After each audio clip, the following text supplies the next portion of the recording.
Hello everyone, welcome back to my channel. आप देख रहे हैं सौम्या आर सिंह ऑफिशियल और आज के इस वीडियो में हम पढ़ने वाले हैं the first chapter of class 10 that is the life process. जी हाँ, बायोलॉजी का फर्स्ट चैप्टर लाइफ प्रोसेस आज के इस वीडियो में हम पढ़ने वाले हैं। तो लाइफ प्रोसेस पढ़ने से पहले जो सबसे फर्स्ट थिंग मैं बात करने वाली हूँ वो थोड़े से इंट्रो के बारे में बात करूंगी। ओके, तो आपने देखा होगा वो हर चीज जो जिंदा है, जिसमें लाइफ है, जो डेड नहीं हो, उसको हम क्या कहते हैं? उसको हम अलाइव कहते हैं, राइट? है ना?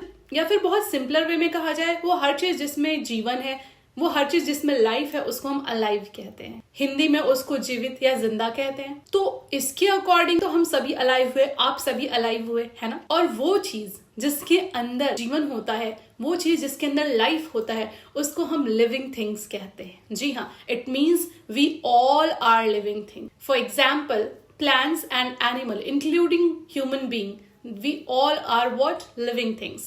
But एक क्वेश्चन अराइज होता है कि कौन सा ऐसा क्राइटेरिया है या वो कौन कौन से क्राइटेरियाज हैं जो डिसाइड करते हैं कि कोई भी चीज अलाइव है या फिर लिविंग थिंग है। तो चलिए मैं आपको बताती हूँ वो क्राइटेरिया जो ये डिसाइड करता है कि कोई भी चीज लिविंग है या नहीं, कोई भी चीज अलाइव है या नहीं, वो है मूवमेंट। जी हाँ, मूवमेंट एक one of the most important criteria है जो डिसाइड करता है वेदर समथिंग इज लिविंग और नॉट। जैसा कि आपने देखा होगा, जितने भी लिविंग थिंग है या फिर वो जो अलाइव हैं, वो खुद से मूवमेंट कर पाते हैं बिना किसी एक्सटर्नल हेल्प के, isn't it? किसी किसी केसेस में आपने ये भी देखा होगा कि मूवमेंट काफी इजीली दिख जाता है। किसी किसी केसेस में आपने देखा होगा मूवमेंट को देखना काफी ऑब्जर्व करना काफी डिफिकल्ट हो जाता है। फॉर एग्जाम्पल, अगर आप एनिमल्स में देखोगे तो उनके अंदर काफी इजीली ऑब्जर्व कर सकते हो मूवमेंट, क्योंकि उनके अंदर उनका मूवमेंट काफी फास्ट होता है। वेराज अगर प्लांट में देखोगे तो उनके मूवमेंट काफी स्लो होते हैं, इसलिए हम उनको इजिली ऑब्जर्व नहीं कर सकते। But I am sure you all have notice that animal and plant move in different way, है ना? प्लांट्स और एनिमल का मूवमेंट का तरीका अलग होता है। जैसा भी हमने बात किया कि एनिमल का मूवमेंट इतना फास्ट होता है कि हम उसको इजीली ऑब्जर्व कर पाते हैं, वेयर प्लांट्स का मूवमेंट जो है वो काफी स्लो होता है, जिसको ऑब्जर्व करना डिफिकल्ट होता है। ठीक वैसे ही प्लांट्स और एनिमल का मूवमेंट करने का तरीका भी अलग अलग होता है। आपने एनिमल्स में देखा होगा कि वो एक प्लेस से दूसरे प्लेस मूव कर पाते हैं और साथ ही साथ अपने बॉडी पार्ट्स को भी मूव कर पाते हैं। वेयरएज प्लांट्स में ये नहीं होता। प्लांट्स में वो खुद से एक प्लेस से दूसरे प्लेस मूव नहीं करते, लेकिन हाँ करते हैं वो क्या? सिर्फ अपने बॉडी पार्ट्स को मूव। जैसे कि लीव्स का मूवमेंट शो करते हैं लाइट की तरफ, है ना? फ्लावर्स का मूवमेंट शो करते हैं, शूट का मूवमेंट शो करते हैं, रूट का मूवमेंट शो करते हैं। तो वो अपने बॉडी पार्ट्स को मूव करके मूवमेंट शो करते हैं। वेयरएज एनिमल्स जो हैं वो एक प्लेस से दूसरे प्लेस जाके भी मूवमेंट शो करते हैं और एक जगह खड़े होके भी अपने बॉडी पार्ट्स को मूव करके भी मूवमेंट शो करते हैं। तो दोनों के अंदर मूवमेंट का तरीका अलग अलग होता है। Now the next thing that should come to your mind is what should we call to those that do not have life in it.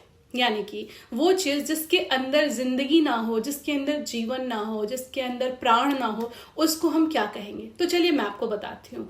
वो चीज जिसके अंदर लाइफ नहीं हो या फिर जो अलाइव ना हो, उसको हम नॉन लिविंग कहेंगे। जी हाँ, वो चीज जिसके अंदर लाइफ ना हो और साथ ही साथ ना वो खुद से मूव कर पाए, जिसको एक्सटर्नल सपोर्ट की जरूरत हो मूव करने के लिए। इन शॉर्ट एंड सिंपल, जिसके अंदर जान ना हो और जो खुद से मूवमेंट शो ना करे, उसको हम नॉन लिविंग कहते हैं। तो अब आपको ये क्लियर हो गया होगा कि मूवमेंट काफी इंपॉर्टेंट क्राइटेरिया है जो डिसाइड करता है कि वेदर समथिंग इज लिविंग और नॉट। लेकिन मूवमेंट के अलावा कुछ एडिशनल क्राइटेरियाज और भी हैं जो ये डिसाइड करते हैं वेदर समथिंग इज लिविंग और not.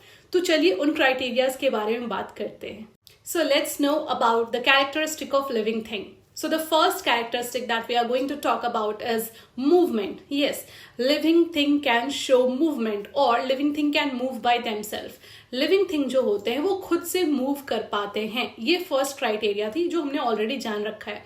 Second one is living thing needs food, air and water for survival. कोई भी लिविंग थिंग को जिंदा रहने के लिए फूड, एयर और वाटर की आवश्यकता पड़ती है, यानी भोजन, हवा और पानी की जरूरत पड़ती है। The third one is living thing can grow. Living thing क्या कर सकते हैं? ग्रो कर सकते हैं, बढ़ सकते हैं। The fourth one is living thing can respond to their changing surrounding. Yes, जो भी लिविंग थिंग है अपने आसपास के बदलते वातावरण के अनुसार वो रिस्पॉन्ड या रिएक्ट करता है, यानी वो सेंसिटिव होते हैं। Now the fifth one is living thing can respire. Yes, living thing जो है वो रिस्पिरेशन कर सकते हैं, यानी कि फूड से एनर्जी रिलीज करने का प्रोसेस वो परफॉर्म कर सकते हैं। लिविंग थिंग कैन एक्सक्रीट, यानी कि लिविंग थिंग्स जो होते हैं वो अपने अंदर जो भी वेस्ट मटेरियल है उसको बॉडी के बाहर रिलीज कर सकते हैं, यानी एक्सक्रीशन परफॉर्म कर सकते हैं। Now the next one is living thing can reproduce. Yes, living thing reproduction perform कर सकते हैं, यानी अपने जैसे यंग वन रिप्रोड्यूस कर सकते हैं।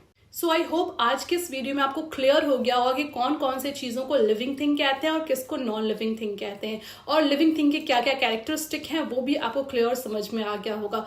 अब लाइफ प्रोसेस किसको कहते हैं, वो कौन कौन से प्रोसेस हैं जो लाइफ प्रोसेस में इंक्लूडेड होते हैं, और लाइफ प्रोसेस के लिए क्या चीजों की जरूरत होती है, इन सबको हम अपने नेक्स्ट वीडियो में पढ़ेंगे। सो आई होप आपको आज का वीडियो इन्फॉर्मेटिव लगा हो। अगर आपको आज का वीडियो इंटरेस्टिंग और इन्फॉर्मेटिव लगा हो देन प्लीज मेरे वीडियो को लाइक करें, शेयर करें और अपने रिव्यूज को कमेंट करना ना भूलें, और सब्सक्राइब करें मेरे चैनल को, और फर्दर नोटिफिकेशन के लिए बेल आइकन को हिट करना ना भूलें। Thank you so much for watching my videos. स्वस्थ रहें, खुश रहें।